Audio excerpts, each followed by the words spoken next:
right, folks, back on the Bossman Show. We're going to Bluefield, West Virginia, to Bluefield State. The Big Blue, Tony Coaxum here with me on the Bossman Show. Their head football coach. Coach, good to talk to you, man. A come up a win. How you doing, man?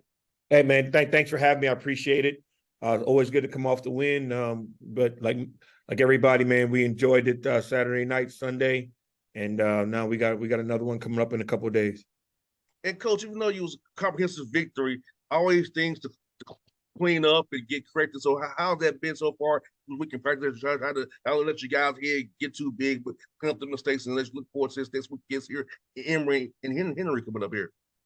Yeah, that's kind of just a standard thing, man. That's our job as coaches to make sure, it's hard to win a college football game, no matter who you play. And so again, you got to balance that, enjoying that win and all the hard work you put into to get that win. And then, okay, now it's time to switch gears and move on. So like I said, we enjoy that Saturday and Sunday. Monday's our natural off day for our guys. And then we rolled right into Tuesday's practice. And from that point on, there's really been no mention of last week, and we're been focused on Emory and Henry ever since. No doubt, Coach. And Coach, for you, man, it's about the journey, man. Bluefield had not had football over 40 years till you got there, man. So how was it coming into building a program from the ground up when they had football over 40 years, and now you're in year three now, see the success you all have from the work you put in?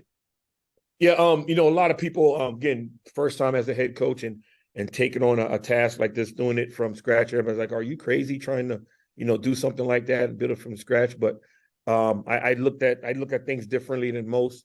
There's opportunity to literally build a program the way I envision a football program should be built. You become a head coach and you take over a program that already has players and established. You still have to figure out, okay, these players and get to know them and see, okay, who fits your style of play, culture-wise, all those things. Well, we didn't have those problems. We didn't have those challenges, I should say, not problems. It was literally building it exactly the way we wanted it in our own mindset and our own vision. And that started with building the coaching staff. And then from there, getting players in. So it was challenging. Again, having to bring in, we brought in 80 players from the get-go and going that route. But again, I think the part of the reason we were able to be successful so early on was that every player was handpicked from the get-go, and we were able to set them up not only in the culture part, which every coach has to go through, but we picked the guys specifically for our systems, what we wanted to run offensively, defensive, special teams wise. So every player that we picked was someone that we felt that fit that system. So that allowed us to be able to hit the ground running, in my opinion. And Coach, speaking of that, man, I feel like it's something that's so important, being able to mold and pick the right guy. So when you look for a young man, I know you look for him what he does for you on the field, but off the field, what are you looking for character-wise in a young man to be a part of your program and the culture you're building at Bluefield State? It's always it's a little different there's a lot of it that what we feel that what our number one goal is. And our number one goal, in my eyes, isn't to win football games. It is in one way, it is very hard to win a football game week in and week out. But again, that's the easiest part of the job.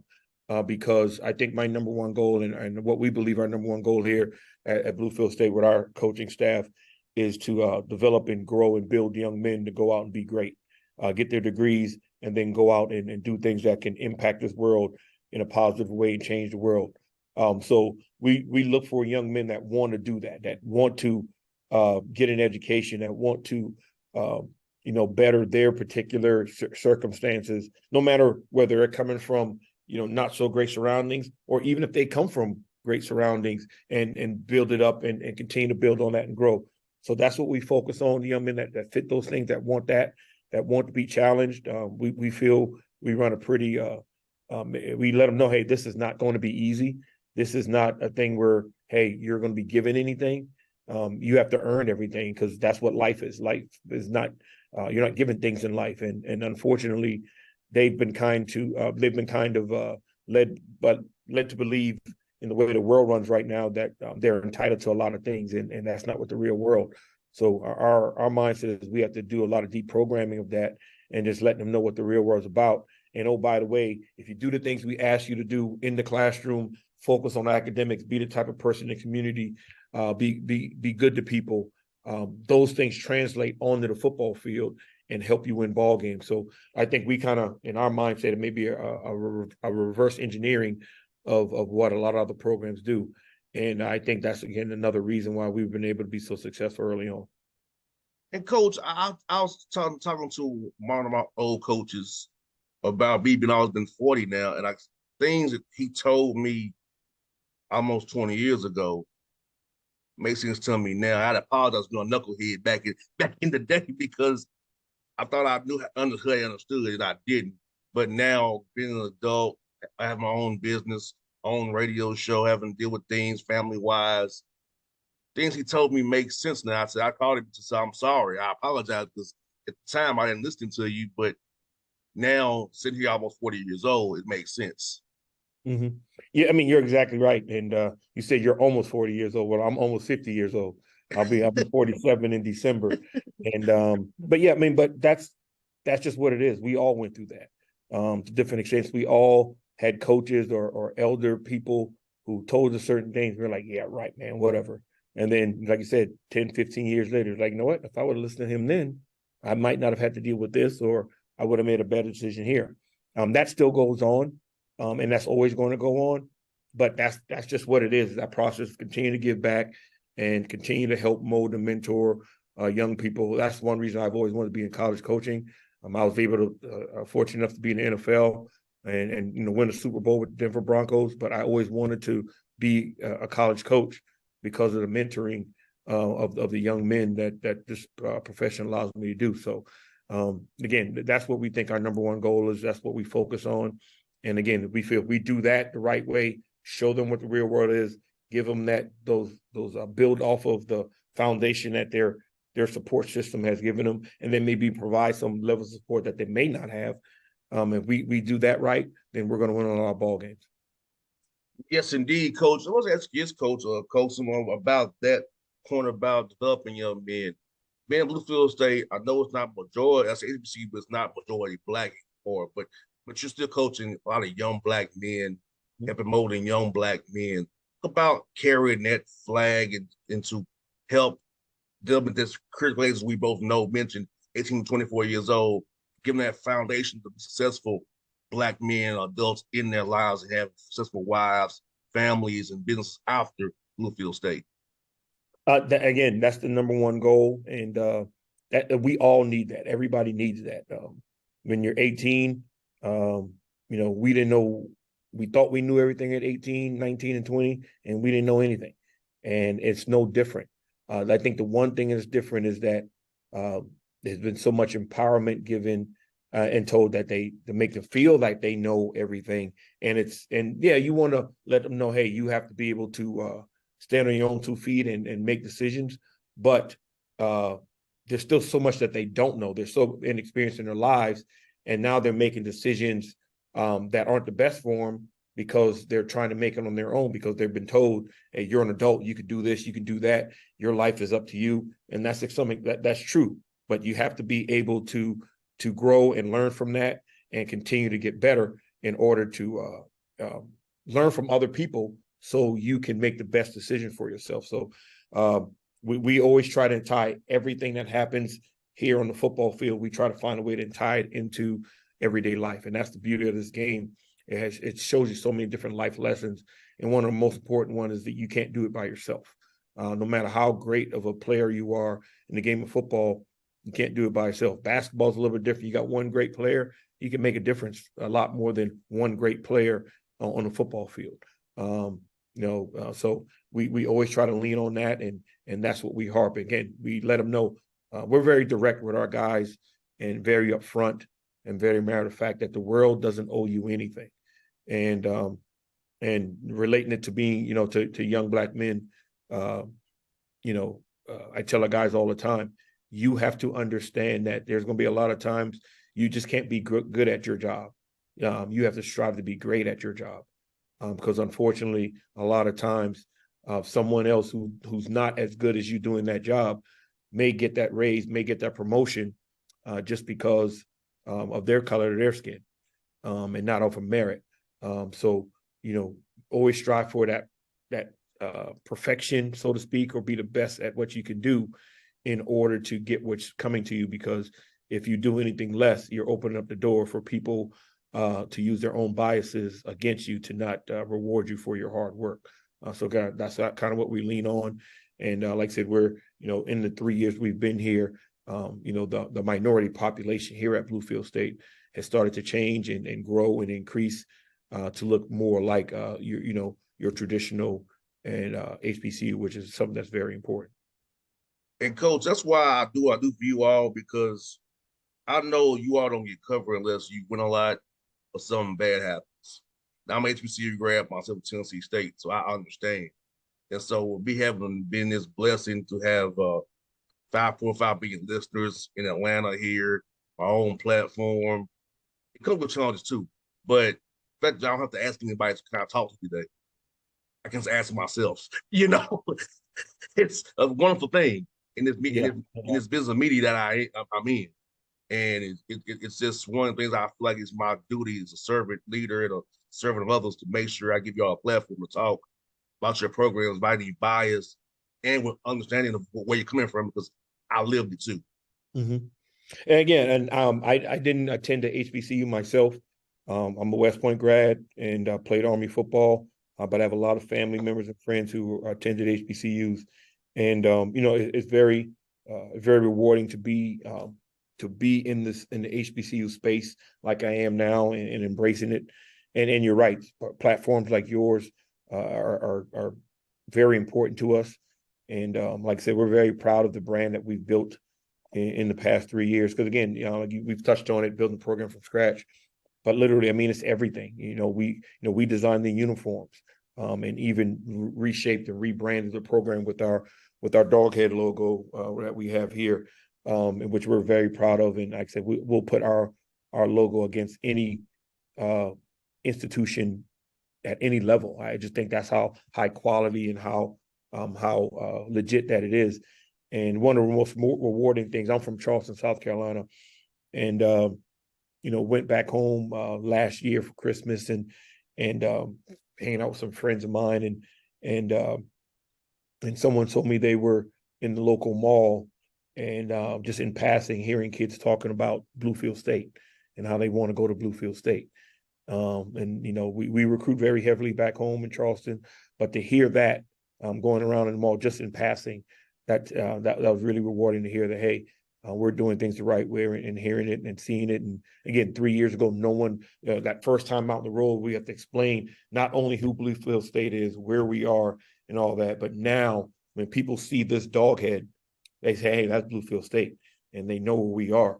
And that has happened pretty quickly. So again, that's something that we're proud of, and again, it wouldn't have been possible without the help of programs like yours, and several others that are in the Twitter space, and online, and podcasts and things like that make it a point to highlight HBCU. So we thank you, and I think I speak for not just little old Bluefield State, but every other HBCU out there, for platforms that are out there that allow us to get out there and talk about our programs, our institutions, and the great student athletes that we have. And coach, you know what I find funny? People that ask about something, you don't get mad about it. It's funny how some platforms like NFL, MLB, NBA, some college teams look down upon my platform because I'm not backed by somebody corporately or white. Mm-hmm. Like, if you can't respect independent Black media, I don't need to be at your building. But it's funny that you have all these Black players on your team on the field, showing Black men covering the team.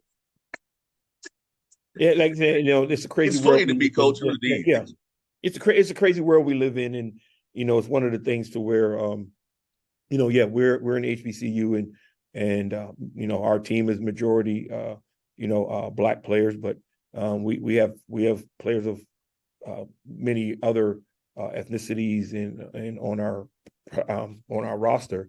And the bottom line of how we go about doing things is teaching it is, hey, I tell our guys all the time, these are your brothers. Yes. Being an Army football player, that's what we are. We not only talk about brother, but we live it. And I've tried to bring a piece of that here with us. And we talk about that these are the individuals that, 15, 20 years from now are going to be in your wedding and be the godfather of your children. And they're going to be the ones when, you need a transplant of some kind. It's going to be someone that you played with here at Bluefield State. They're going to be the first one in line to do it before your family members. And that's how it is. And a prime example of that from our first year, we had two young men that became part of our program. One was a white kid from Cleveland, Ohio, and another one was a black kid from Alabama, from Mississippi, and they're best of friends. You saw one, you saw the other. They lived together, and you didn't see Damian, without Colin, and they're that's what they're going to be. They're going to be in each other's wedding one day. They're going to be there for each other forever, and that's the beautiful thing about this game, man. This world would be a lot better place if everyone in the world, not necessarily say played football, but was part of a locker room. Like a sport of football, basketball, baseball, it's part of locker room, because in locker rooms, people don't care what your color your skin are. Sure don't. Do you have my back? Can I trust you to do your job? And are you going to be there for me? That's all it cares about. And if you had more people who were quote unquote running the countries or in charge of things or doing things like that, spend a lot more time in the locker room, we would be in a lot better place in this world.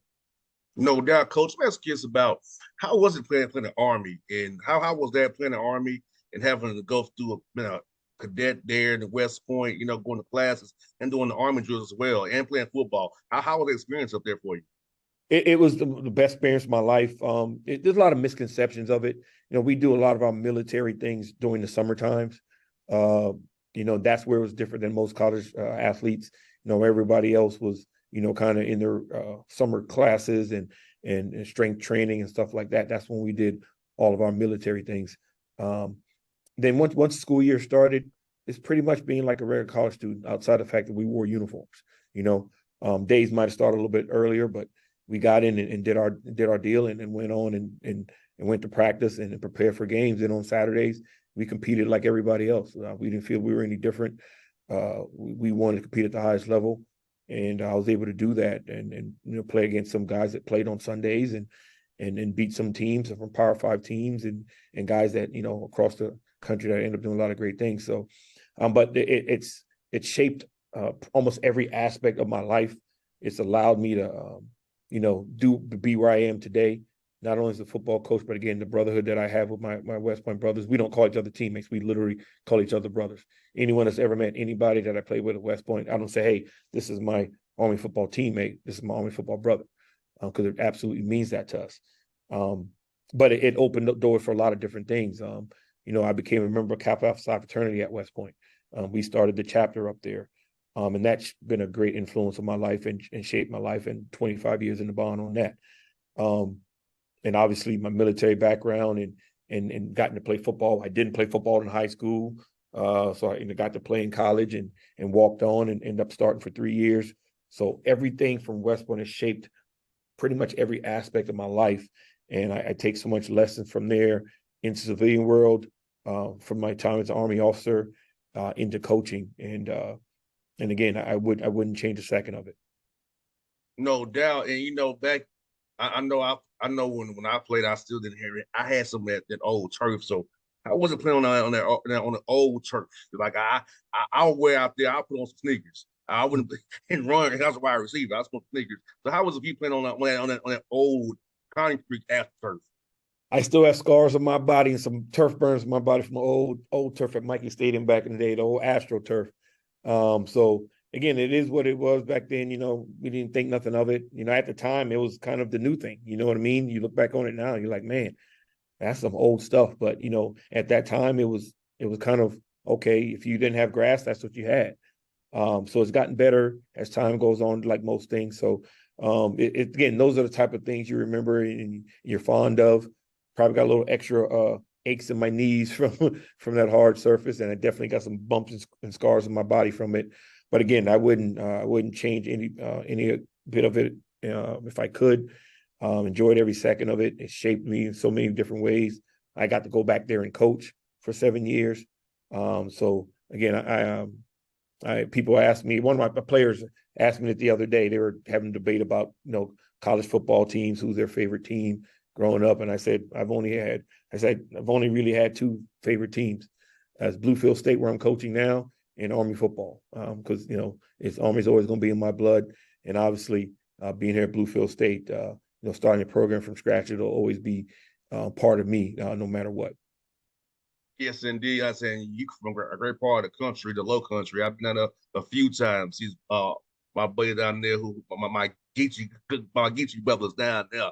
No I've doubt. been down a few times, hung out, man. I enjoy the low country down there. It gives you that good vibe down there, man. So talk to people about Charleston, man. It's not that far from Atlanta here, where I'm staying right now. But for those who don't know about where you're from and how cool it is, man.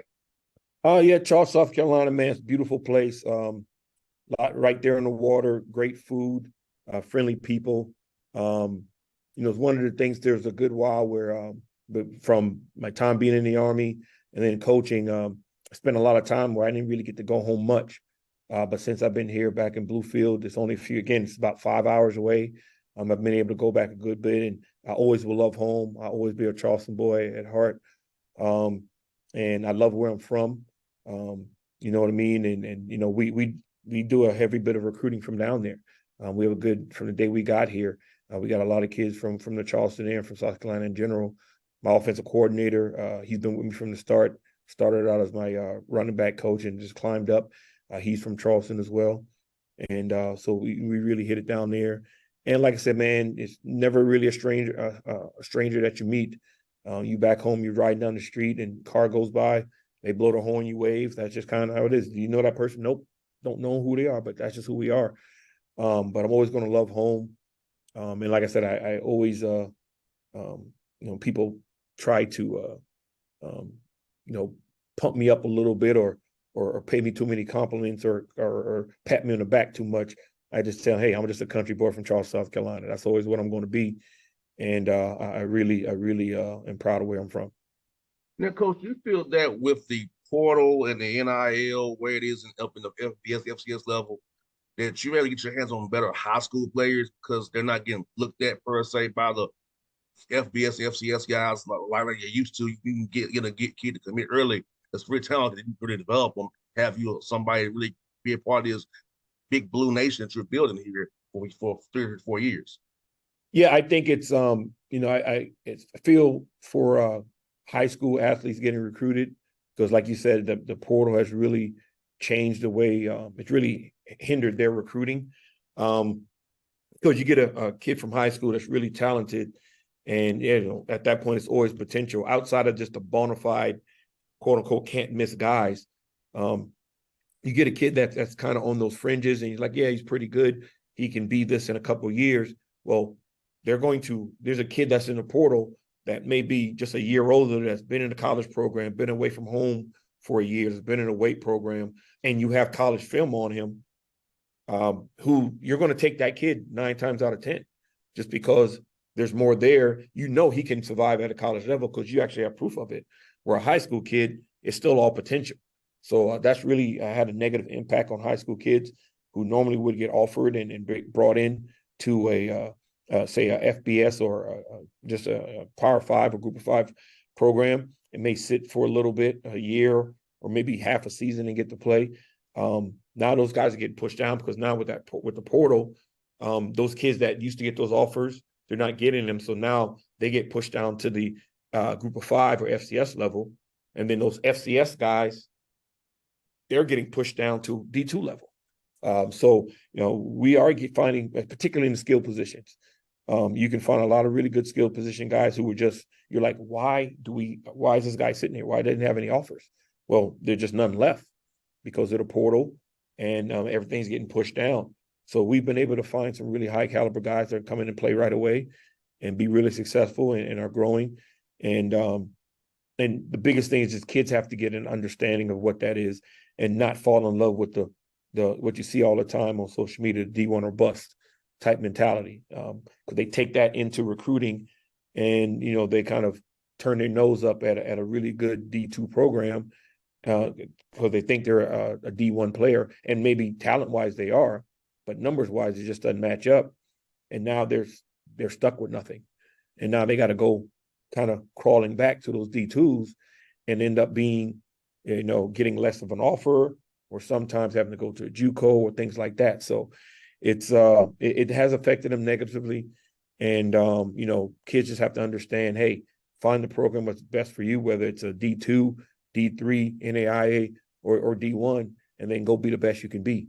And then from there, the chips will fall however they fall. But the bottom line is you're still getting that education.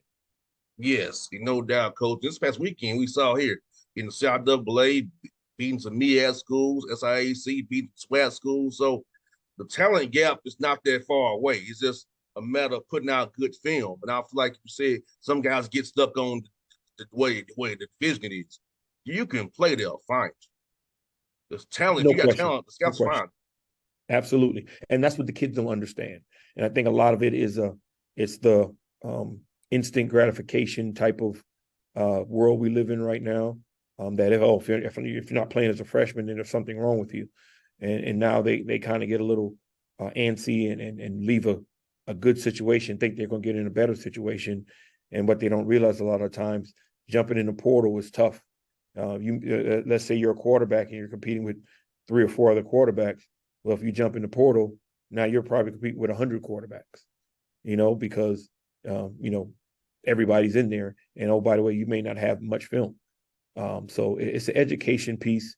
It can be a very good tool if used properly and used rationally, and not jump in off of emotion or just pressure of people on the outside who may have your best interests at heart, but just don't necessarily understand what the portal looks like and what it's about. But just with proper education and patience and using it the right way, it definitely is a very valuable tool. Well, Coach Coaxum, thanks for your time today, and I wish you all the luck against Emory this week coming up, Coach. I look forward to chatting with you real soon. If you're in Atlanta recruiting, man, hit me up. I love to go grab some eat with you, man, and break with you some more, man. That sounds good. I really appreciate it, man. They're down in Atlanta a lot. Recruited down there for years. I coached high school ball down at Henry County High School back in the early 2000s. So we definitely have some Georgia boys right now. Our freshman quarterback who balled out last week in his first game is right down there for Lithia Springs High School. So, we'll definitely be back down there, man. Thanks for having us. Anytime, Coach. You be safe, brother. You too. Take care.